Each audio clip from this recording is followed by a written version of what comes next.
네, 지금부터는 정치권 상황 들여다보겠습니다. 최수영, 김상일 평론가 나왔습니다. 어서 오십시오. 안녕하세요. 안녕하세요. 네, 윤 대통령이 거부권을 행사한 해병대 최상병 특검법을 둘러싸고 여야의 공방이 계속됐습니다.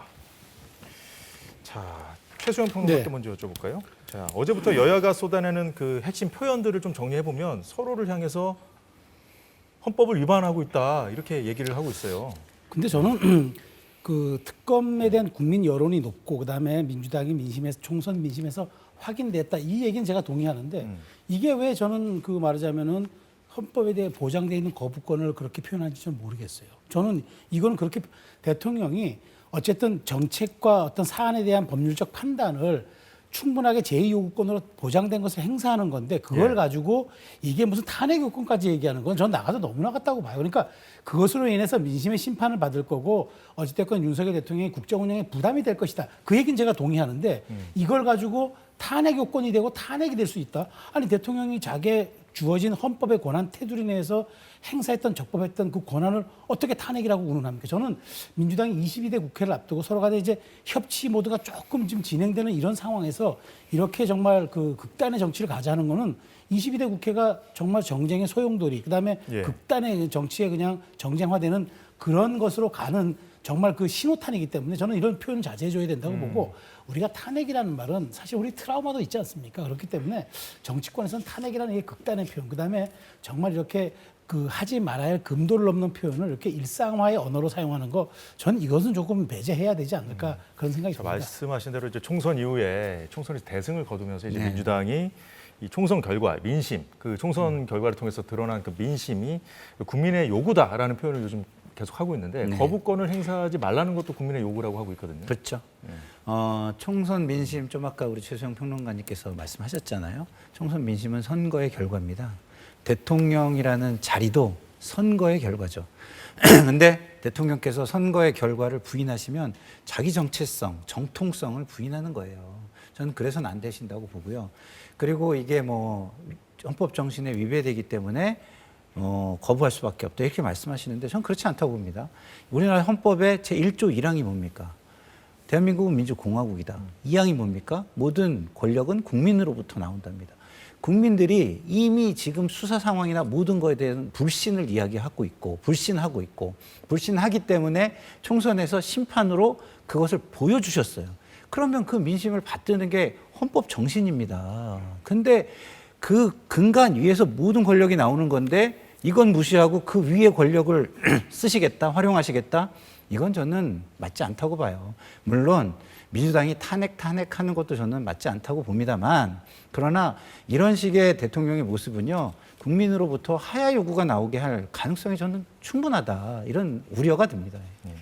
자, 탄핵이라는 말이 공공연히 지금 나오고 있는 그런 상황에 대해서도 두 분이 짚어주셨는데 잠시 준비된 영상 보겠습니다. 많은 민주당 의원들 입에서 탄핵이라는 얘기가 아주 무슨 동네 강아지 이름 부르듯이 나오고 있습니다. 이거 굉장히 지금 이분들의 생각은 윤석열 대통령의 탄핵이 이분들의 목표라는 걸 공공연히 드러내고 있는 거거든요. 계속 국민의힘은 뭐 민주당이 탄핵을 빌드업한다라는 식으로 이야기를 하던데요. 저는 파멸을 빌드업하는 거는 윤석열 대통령이라고 생각해요. 예, 자 최수영 평론가. 지금 국민의힘 입장은 그 민주당이 최상병을 위하는 척하면서 말로는 위한다고 하지만 최상병의 죽음을 이용해서 계속해서 이제 결국은 이제 윤건영 의원 표현대로 하면 탄핵 빌드업. 대통령 탄핵을 추진하기 위한데 뭐 수단으로 활용하고 있다, 쓰고 있다 이런 얘기잖아요 지금. 그러니까 우리가 최상병 정말 억울하게 희생당한 우리 저 최해병을 위한 특검을 하자는 얘기가 뭡니까? 이 사건에 대해서 실체적 진실을 그대로 밝히고 그다음에 이 억울한 죽음이 이제 다시 한번 이제 재발되지 않도록 우리가 거기에 대한 제도적 장치를 마련하자. 이게 두 가지가 가장 이 특검에서 주장하는 그 바잖아요. 근데 지금 어쨌든 이 부분이 어쨌든 경찰 조사도 있고 뭐 그다음에 공수 조사도 있는데 중요한 건 특검은 하더라도 윤 대통령도 얘기했잖아요. 특검에 있는 독소조항 이른바 주최 측이 말하자면 특검을 추천하는 것, 그 다음에 이제 거기에서 수시로 브리핑할 수 있는 이런 것들을 이제 좀 뺀다 그러면은 여야 합의로 온다 그러면 받겠다는 얘기잖아요. 그리고 국회의장도 얘기했어요. 다음 주 화요일 날 이제 올리는 건 맞지만 어쨌든 그 전까지 여야가 좀 합의안을 가지고 오면 더 좋겠다 얘기했잖아요. 그렇다면 본질은 그것을 할 수 있느냐를 놓고 보면 되는데 그게 중요한 게 아니라 이번에 무조건 거부권을 행사했으니까 제2호권을 우리가 통해서 해서 더 안 되면 윤 정부가 스스로 탄핵의 길로 갈 것이다는 얘기인데 이거는 논리적으로 너무 급부상하는 것 아닙니까? 그래서 저는 이 얘기는 뭐냐면 민주당은 어떤 그런 탄핵이라는 말하자면은 어떤 부비 트랩, 함정을 파놓고 대통령 거기에 몰아가겠다는 그 뜻을 공공연히 밝히고 있잖아요. 저는 이 법의 정신, 이 법을 추진하는 이유 이런 것과 좀 합당하게 얘기를 해줘야 되는데 결국은 이게 가장 중요한 상대 진영에서 증오를 정치화해서 윤석열 대통령이 결국 파멸의 길로 몰아넣겠다가 이 특검의 추진 배경이라 그러면 이것은 저는 본말이 전도된 것. 그래서 그건 안 된다고 보는 거죠.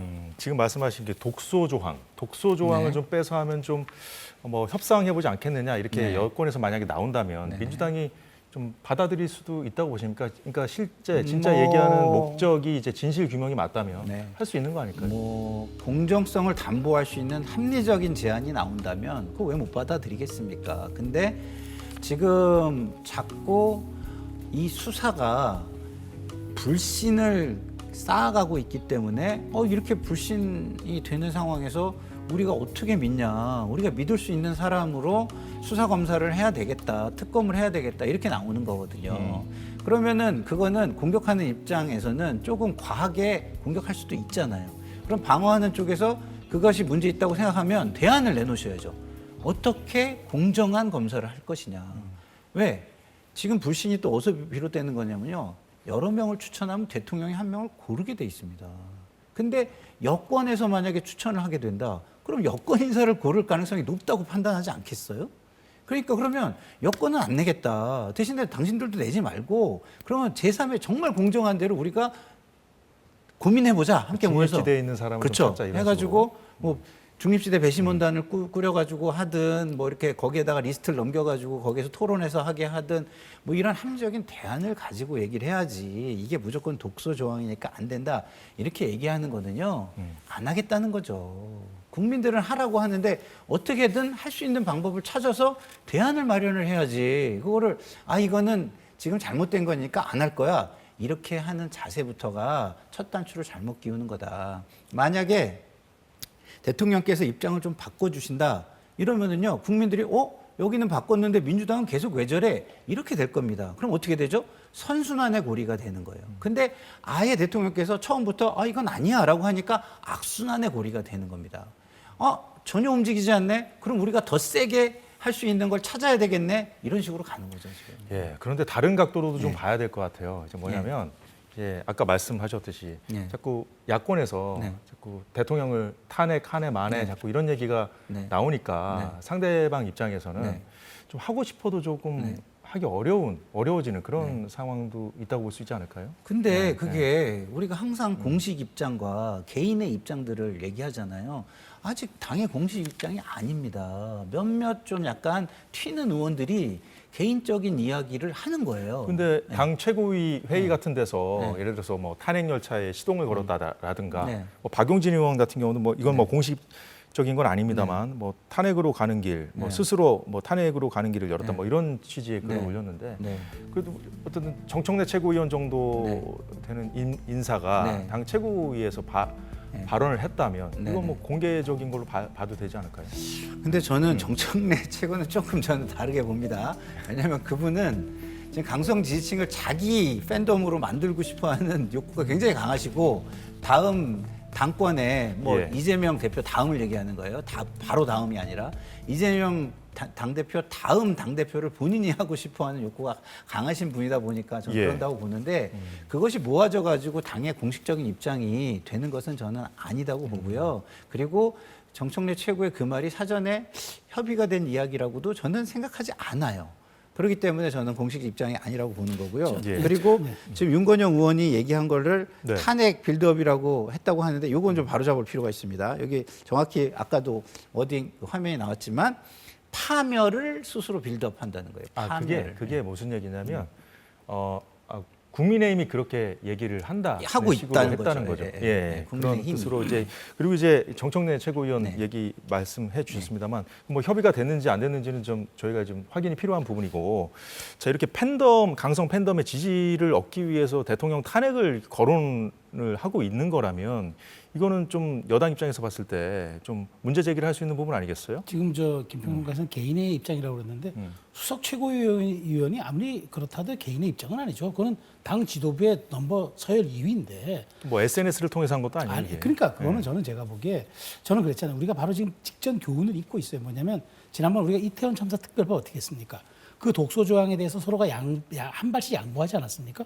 그러면 이것도 가능합니다. 왜냐하면은 그 특검 추천권 제3의 기구인 변협에 줘도 되고요. 그다음에 그 브리핑하는 거 딱 규정을 제한적으로 이번에 뭐 김호중 출두에서도 여러 가지 나왔습니다만은 국민의 알 권리와 피의자의 권리 이런 것들이 잘 조화가 된다 그러면은 예. 저는 큰 문제가 없다고 생각해요. 그런데 무조건 지금 원한 고수를 하고 있는 것 아닙니까? 그래서 국회의장이 둘이 한번 타협을 해봐라 하는데 징후가 없어요. 그렇다면 저는 이것은 당략적 의도가 분명히 있다라고 이제 볼 수밖에 없다는 게 이제 국민의힘 시각인 거고 어쨌든 이제 28일 이 째깍째깍 이 제 본회의 부의되는 이제 시간은 다가오는데 저는 여기에서 극강대강 그다음에 극한 대 극한으로 가면은 예. 22대 국회는 개헌 하나만 합니다. 똑같은 모습을 갈 것 같아서 저는 그게 우려스럽다는 거예요. 그러면요, 제가 네. 반론을 조금 바꿀게요. 개인적인 입장이 아니라 이렇게 압박하는 거는 먼저 민심을 거부하는 모습을 자꾸 보이니까 답답하고 좀 더 자꾸 강한 이야기를 해야 되겠다는 것으로 올라가고 있다. 저는 이렇게 생각합니다.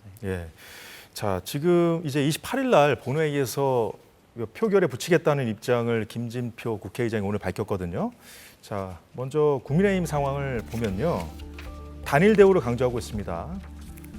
당론으로 반대 입장을 정했는데 자, 이번에도 표결할 때 집단 퇴장을 할지 이 재표결 할 때도 집단 퇴장이 가능한 건가요? 그렇죠. 네, 가능하죠. 어떻게 보십니까? 무기명 비밀 투표인데 저는 이렇게 봐요. 그러니까 지금 사실 그 지난번에도 이제 집단 퇴장을 했는데 네. 김웅 의원만 남아서 표결에 참여했잖아요. 근데 이번에 공공연하게 참여하겠다고 하는 의원들이 한 3분 되는 것 같습니다. 그런데 네.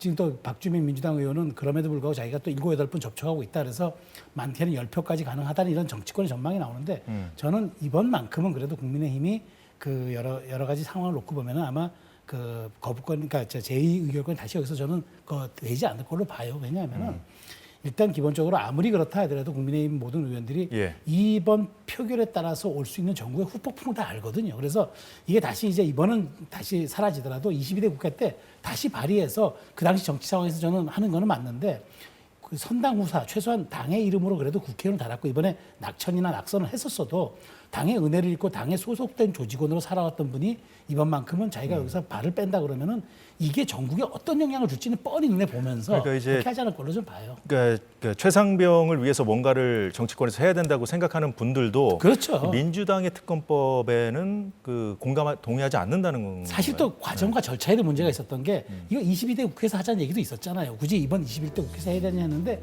이번만큼은 민주당이 국회 출장 가는 국회의장의 발목을 잡아서 이렇게 직권상정을 시킨 거 아닙니까? 그러니까 과정과 절차에서도 동의를 얻기 좀 어려웠기 때문에 예. 아마 마음으로 찬성하는 국민의힘 의원들조차도 이번만큼 우리가 해줘서는 안 된다는 생각을 하는 것 같아요. 이상민 국민의힘 그렇죠. 의원 그 발언도 우리가 지금 화면으로 보고 있는데 특검을 해야 한다는 입장이지만 독소 조항이 포함된 현재 민주당 특검안에는 반대한다는 것인데 그래서 이제 뭐 이탈표가 생각보다 안 나올 수 있다는 관측이 저는 좀 그렇게 우세한 생각합니다. 상황인데요. 지금 그래서 그런지 민주당의 전략을 보면요. 이재명 대표도 그랬습니다만 그 정권을 보호하겠다고 국민의 뜻을 무시하지 말라는 식의 어떤 여당 의원들을 좀 그렇죠. 전체적으로 압박하는 네. 그런 전략을 구사하고 네, 있거든요. 당연하죠. 왜냐하면 좀 아까 뭐 당의 은혜를 말씀하셨잖아요. 그럼 국민의 은혜는요? 국민이 그 자리를 만들어주고 국민이 뽑아줬잖아요. 그러면 당원의 은혜와 당의 은혜만 중요합니다. 그건 공당도 아니고 공인의 자세도 전 아니라고 봅니다. 국민의 은혜를 먼저 생각하는 게 맞다 이런 생각이 들고 그다음에 김진표 의장이 지금 저렇게 직권상정을 하고 그 재의결을 본회의에 상정하는 이유가 있어요. 그 이유는 무엇이냐? 첫 번째는 총선 민의에서 명확하게 확인이 됐다는 게 하나가 있는 거고요. 이거보다 김진표 의장이 더 개인적으로는 크게 생각하는 건 뭐냐면 패스트트랙 제도 자체의 취지입니다. 패스트트랙이 뭡니까? 상호 합의가 안 될 때 안 되는 것을 해결하는 방법이 패스트트랙이에요. 그게 국회 선진화법에 나와 있는 겁니다. 그러면 상호 합의가 안 되면 영원히 그 안건을 그냥 사장시킵니까? 그럴 수가 없잖아요. 그럴 수 없어서 동물국회가 되잖아요. 그러니까 동물국회를 막기 위해서 그러면 최소한의 숙려 기간을 두고 패스트트랙이라는 걸 통해서 하면 그때는 표결을 해주는 게 맞다. 이렇게 해결하자라고 합의한 게 패스트트랙 제도입니다. 근데 이 패스트트랙 제도로 올라온 안건을 만약에 안 한다면 이 법을 만든 취지 자체를 국회의장이 위배하는 것이다. 그래서 하는 것이죠. 예, 잘 들었고요. 지금부터는 각 당의 상황을 살펴보겠습니다. 더불어민주당에서는 이재명 대표가 대통령의 거부권 행사를 고리로 당원들을 불러 모으며 세를 과시했습니다. 최혜병 특검 문제는 정부가 거부했다는데도 의미가 있지만 또 반대 측면에서 우리가 앞으로 어떻게 싸워 나갈 것인지 그와 관련된 측면도 있기 때문에 그 싸워 나갈 주체가 과연 누구냐, 국회의원들이 싸우는 것이냐, 우리 국민 대중이 투쟁의 주체냐, 양자의 관계는 어떠한 것이냐, 뭐 이런 얘기들도 사실은 의미가 있을 것 같아요. 네, 최수영 평론가님. 대이변으로 끝났어요. 국회의장 그렇죠. 그 후보 경선. 그때 그 이후에 이 민주당 지도부가 이제 앞장서서 당원 중심의 정당을 만들겠다. 뭐 이렇게 지금 얘기를 하면서 그쪽으로 지금 계속 그 분위기를 지금 만들고 있거든요. 이 상황 어떻게 보세요? 그 당에 지금 말하자면 처한 어떤 그런 위기를 지금 말하자면 최혜병 특검을 통해서 마치 당원들의 직접 참여를 통해서 이 위기를 극복하는 게 맞다는 식으로 저는 전략 수정을 하는 것 같은데, 지금 이재명 대표가 조금 더 생각해야 될 것은 이재명 대표의 민주당을 만들어서 이렇게 지금 일극체제를 하는 데까지 성공했지만 저는 지금 이재명 대표가 너무 강한 팬덤에 올라타잖아요. 그러면 저는 이게 호랑이 등에 올라탄 형국이라 내릴 때 내릴 수가 없어요. 자, 지금은 이재명의 민주당이 완성됐고 강한 팬덤 정치에 의해서 지금 무언가 당의 단일한 강고한 체제가 구축된 것 같지만 결국 지나보십시오. 대선이 가까우면 중도층을 끌어 알아야 된다 목소리가 더 나오고 당의 외연 확장을 통한 목소리들이 더 확산될 텐데 그때 어떻게 할 겁니까? 저는 지금의 어떤 당면한 말하자면은 탈당도 하고 그다음에 추미애 당선인의 어떤 그런 국회의장 후보직의 낙마를 통해서 여러 가지 그런 반대의 목소리들이 분출하고 분노의 목소리 나오니까 이걸 이쪽으로 살짝 지금 치환하고 돌려서 분노를 지금 국면을 전환하고자 하는 것 같은데, 저는 제가 보기에 오히려 이럴 때일수록 감사하다. 그렇지만 직접 민주주의와 우리가 대의민주주의의 본질이 다르다고 저는 설명하는 게 맞다고 보는데, 이재명 대표가 결국 이것을 하지 못하고 여기에 편승해서 가겠다라면 지금 이 위기를 자기는 극복한다는 생각이 아니라 오히려 위기에 편승해서 내 당을 좀 더 강고하게 만들겠다는 생각인 것 같은데, 저는 그게 나중에 독이 될 것 같아요. 근데 지금 위기라고 하셨는데 그 위기라 한다면은 이제 이재명 독주 체제를 견제하려는 듯한 그런 결과가 이제 국회의원 경선 후보 경선에서 나왔잖아요. 네, 당내 그렇죠. 그 의원들이 그걸 견제하지 않았습니까? 그렇죠, 했죠. 그게 위기라는 말씀이십니까? 아니죠. 저는 근데 그게 위기가 아니라 오히려 그게 다양성이었는데 당원들이 분노하면서 지금 그러니까 이재명 대표 입장에서 봤을 그렇죠. 때. 이재명 대표 입장에서는 그게 위기일 수 있죠. 그러니까 이걸로 극복하고자 하는 것 같은데 저는 그게 장기적으로 독이 된다는 거죠. 그게 결국에는 수권 정당, 대한정당 돼서 정권을 획득하려는 민주당 입장에서는 오히려 나중에 발목을 잡고 중도층이 여기에 지지를 꺼리는 그 결과로 작용할 수 있기 때문에 당장 먹기에는 지금 뭐 달아 보이지만 전 이게 오히려 독이 될 수 있다고 좀 지적을 드리는 거예요. 예, 그 이재명 대표의 모습을 호랑이 등에 탄 모습으로 비유를 그렇죠. 하셨는데 사실 그 총선 전에도 당원의 권한을 강화하겠다 이런 얘기를 하다가 좀 쑥 들어간 적이 있어요. 그렇죠. 좀 약간 좀 속도 조절을 하는 모습을 좀 보여줬는데 지금 어떻게 좀 최수영 평론가 비유에 제대로 좀 등에 올라타려는 그런 형국인데 왜 그렇다고 보십니까? 일단 기본적으로 강성 지지층의 반발을 너무 많이 의식하고 크게 보는 거죠. 근데 강성 지지층의 원래 반발은요, 잘 보여요. 그러나 합리적 지지층과 중도층의 지지 철회나 반발은요, 보이지 않습니다. 그냥 조용히 투표로 그냥 드러나고 마는 겁니다. 그러면 지난 대선에 0.73%, 이번 총선에 5.4%, 다시 말해서 0.73이면은 0.4%면 뒤집히는 거예요. 5.4%는 2.7%, 2.8%면 뒤집히는 겁니다. 그게 어디서 나옵니까? 강성 지지층에서 나옵니까? 중도층에서 나오는 것이죠. 그러면 제가 볼 때는 저렇게 강성 지지층을 조금 그 뭐랄까요? 좀 이렇게 좀 이렇게 위로하기 위해서 내지는 달래기 위해서 거기에 너무 그쪽으로 치우치는 이야기를 해버리면 중도층 입장에서는 받아들일 수가 없는 거죠. 지나치게 이제 그 반발을 의식한다고 해주셨는데 네. 이런 어떤 강한 팬덤을 네. 좀 이용해서 당 장악력을 다시 뭐 끌어올린다든가 그런 아우 이재명 측면으로 볼 수는 당대표는 없는 지금 당 장악력이 어느 정당 세계 어느 정당보다 네, 대표보다 강하시죠. 당 장악력이라고 네, 표현했습니다만 네, 뭐냐면은 이제 국회의장 네. 그 선거 결과에서 나타났던 네.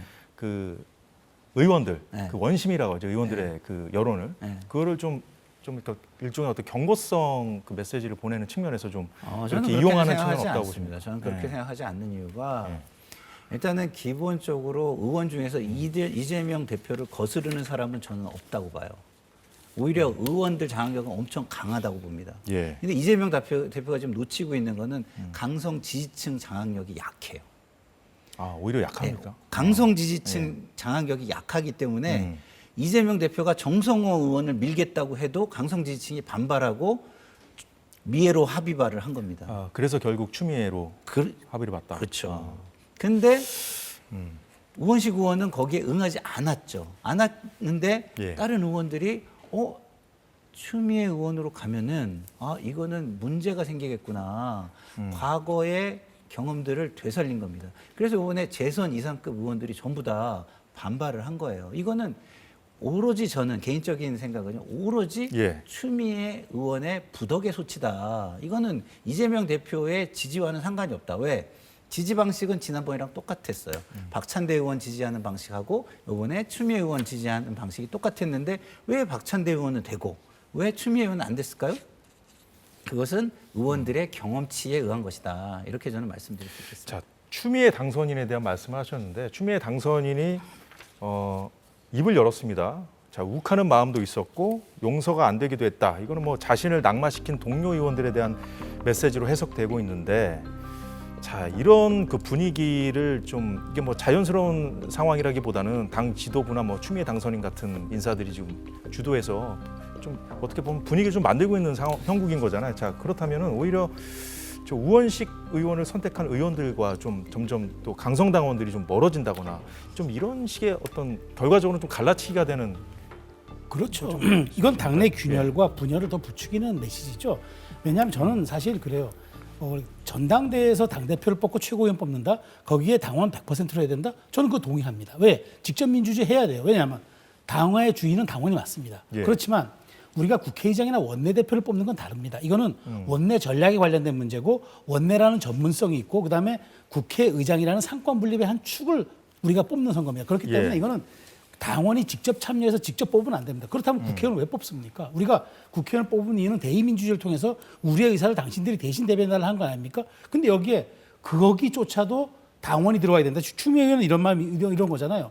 내가 당신들의 기대에 못 부응하지 못했다. 예. 욱하는 마음, 용서하는 마음, 용서 안 되기도 한다. 이 얘기는 뭐냐면 내가 선택받지 못했기 때문에 당신의 상실감도 있지만 나도 화가 난다는 얘기잖아요. 근데 그러면은 그 투표 행위를 부인하는 겁니까? 그러면 그때 자기를 지지하지 않았던 우원식 의원을 지지했던 사람들은 민주당에서 탈당해야 됩니까? 저는 이거는 완전히 잘못된 생각이에요. 그래서 그렇죠. 저는 이렇게 생각합니다. 그러니까 저는 전당대회 행사, 당원 행사에서는 당원 100% 하라 이겁니다. 그런데 원내 전문성을 가진 원내대표라든가 당직이라든가 그다음에 국회의장, 국회직을 뽑을 때 왜 예. 당신이 여기에 개입돼야 됩니까?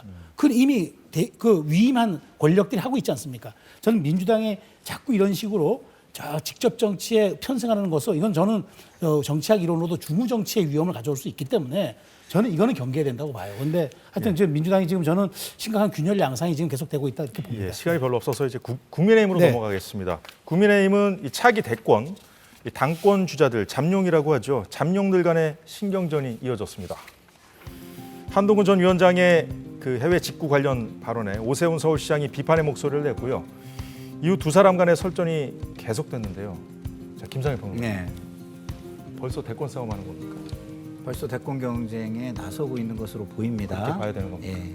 근데 여기에 대통령을 팔고 대통령을 판 사람에게 줄을 서고 이런 현상이 지금 없어요. 그래서 이렇게 여러 사람이 동시에 저렇게 싸우는 겁니다. 예. 예. 만약에 그렇게 이게 없으면요 민주당은 경계를 해야 됩니다. 왜? 차기들이 나와서 차기 경쟁을 하고 있는 모습으로 국민에게 비춰지잖아요. 대통령은 한 발 뒤로 빠져 있는 모습으로 보이잖아요. 네. 그럼 어떻게 됩니까? 해외 사례를 보든 어디를 보든 경쟁이 시끄러운 당이 결과가 좋은 경우가 너무 많았습니다. 반면에 민주당에서는 이런 시끄러움이 있을 수가 없어요. 구조상 지금. 이재명 당대표 일극 체제로 가고 있잖아요. 감히 얘기하기가 좀 어렵죠. 그렇죠. 분위기다 이런 거죠. 예. 그리고 나서기가 어려워요. 경쟁에. 그래서 경쟁을 하기 위해서 이재명 당대표를 비판하기도 어렵습니다. 근데 차기 주자들이 이렇게 나와서 이렇게 서로 경쟁하고 서로 비판하고 이러는 모습은요. 저는 국민의힘에게는 굉장히 좋은 거다. 국민들이 이걸 보게 만든다. 이런 생각이 듭니다만 문제는 뭐냐. 예. 내용이나 표현이 좀 너무 수준이 낮아요. 그걸 조금 높일 필요는 있다. 정책 갖고 설전을 벌인다고 좀 좋게 정책을 보는 하려면 분들도 있던데. 그렇죠. 정책을 하려면 정책의 내용을 가지고 얘기하고 해야지 표현을 가지고 얘기하고 뭐 이런 식으로 누구 편에 쓴 것처럼 예. 얘기하고 이런 건 안 맞죠. 그러니까 정책은 정책의 오히려- 내용과 대안을 가지고 얘기를 하면은 저는 수준이 높아질 것이다. 그것만 조심해서 이런 일들이 자꾸 반복된다면 예. 제가 볼 때는 차기 경쟁으로 보일 수 있고 이거는 민주당은 상당히 경계해야 될 국민에게는 굉장히 눈에 띄는 모습이 될 수도 있다 이런 생각이 듭니다. 예, 뭐 정책뿐만 아니라 뭘 갖고 얘기를 하더라도 감정 싸움으로 번지기 쉽잖아요. 다들 뭐 그 대권을 보고 있는 사람들이기 때문에. 자, 오세훈 시장이 이제 유승민 전 의원과도 설전을 벌였거든요. 자, 한동훈, 유승민 대 오세훈 구도로 지금 보이는 상황인데 어떻게 봐야 됩니까? 근데 저는 이렇게 봐요. 근데 이게 사람의 그 문제보다도 오히려 예. 오세훈 시장은 보수의 정통한, 그러니까 국민의 안전을 강조하고, 그다음에 유승민 의원이나 한동훈 위원장 같은 경우에는 소비자의 권리, 일종의 진보 영역을 강조하잖아요. 오세훈 시장이 약간 정부 쪽에 가까운. 그렇죠. 그러니까 그런 오세훈 시장은 제가 입장이죠. 보기에 예. 정부 쪽에 가깝다기보다는 보수의 본류로서 그 가치를 수호하는 수호자 역할을 하고 싶은 그런 생각이 앞서는 것 같고, 다만 그게 정부 정책을 편드는 모습으로 보여지는 거고, 그다음에 예. 이 두 분은 조금 더 진보의 의제까지 갖고 와서 소비자의 권리가 우선할 수도 있다는 모습을 보임으로써 일반 국민 눈높이에 맞는 의제 쪽으로 조금 더 가까이 다가가려는 듯한, 그래서 저는 오히려 이게 보수 진보의 의제, 논쟁 의제를 국민의힘 내부로 갖고 왔던 건강한 저는 싸움이라고 보기 때문에 예. 이게 대권에 대한 어떤 그런 지금 사람들의 입장으로도 비춰지지만 더 중요한 거는 국민의힘의 환골탈퇴하는 하나의 모습이 될 수도 있겠다는 측면에서 저는 긍정적인 순기능도 많다고 봅니다. 제가 예. 짧게 다른 짧게 얘기 하나만 부탁드리겠습니다. 할게요. 예. 그 직구와 관련해서 오세훈 시장이 보수다. 그건 저 맞지 않습니다. 왜? 진보가 오히려 정부가 국민을 보호하는 쪽으로 나서는 게 진보의 정책이고요. 개인의 자유와 권한을 자꾸 키우려고 하는 것이 오히려 보수의 정책이 아닌가, 저 이런 생각이 듭니다. 예, 잘 들었습니다. 여야가 전면전을 떠들면서 대립하고 있습니다만 각 당의 내부도 당 권력을 놓고서 언제든 갈등이 분출할 수 있는 상황으로 보입니다. 지금까지 정치권 상황 김상일, 최수영 평론가와 살펴봤습니다. 오늘 말씀 고맙습니다. 네, 감사합니다. 네, 사사건건 여기서 마무리하겠습니다. 편안한 오후 되시기 바랍니다.